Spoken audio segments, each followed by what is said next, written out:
greatest asset for a lawyer is listening well to their client to figure out what it is they really need. And sometimes the client might not be able to articulate that particularly well, but it's really on the attorney to get that out of them, and sometimes it takes some going back and forth. But listening really is the key. And given the fact that I've worked as in-house counsel as for a financial institution, I do think that helps a little bit, because you can be the best attorney in the world and not understand how a financial institution works, or what the regulatory expectations are for a financial institution.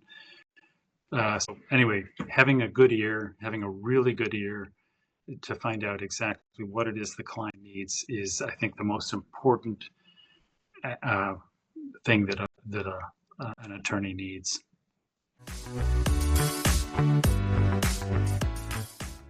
Communication really is the key, and I think written communication is really one of the most important skills anybody can have. And I don't care whether you're in finance, what area you're in. It is very much becoming a lost art.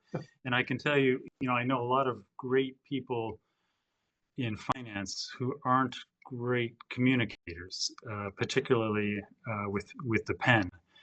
Being a really, really good writer means knowing your audience, and a lot of times, again, in the financial sector, you're communicating with your regulator, and so you have to know that audience really, really well. And a lot of people feel threatened by the regulator, which is not, people shouldn't feel threatened by a regulator.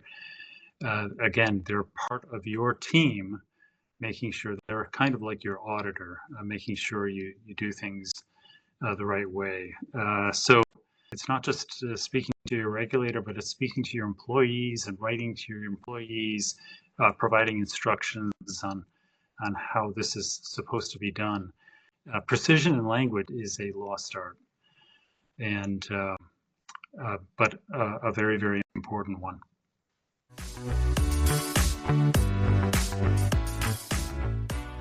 I think kindness is one of those virtues that's sometimes forgotten in management. And it's, you drive along the road and you see these signs, "Be kind."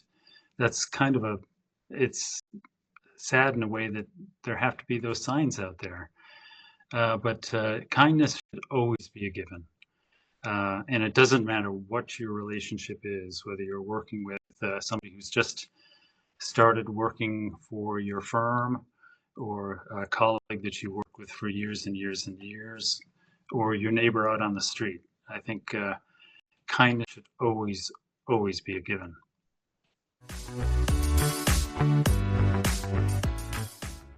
You do have to venture into the unknown, and one of the adages I always go by is perfection is the enemy of good. Don't be afraid to make mistakes along the way, and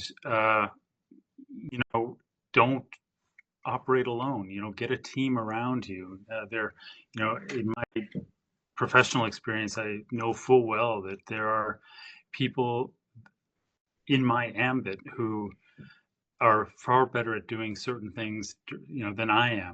And get those people and form a team, and delegate appropriately, but don't be afraid to roll up your sleeves, and get down to the grind yourself. You've got to do that. Lead by example.